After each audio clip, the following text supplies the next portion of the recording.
நேற்று அடித்த காற்றுக்கு எங்கள் வேப்ப மரம் பூரா எல்லாம் உடஞ்சி போச்சு. சரியான காற்று. எல்லாம் இன்றைக்கி வெட்டி இதெல்லாம் சுத்தம் பண்ணணும். வேப்பங்காயோடு எல்லாம் உடஞ்சி போச்சு.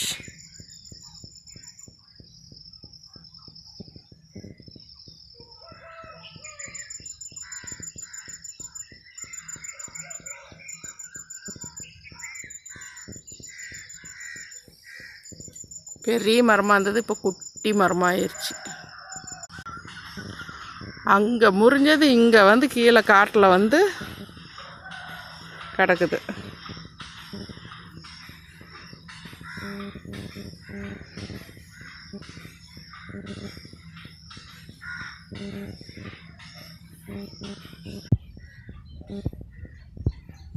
மரம்லாம் சின்னதாக போச்சு.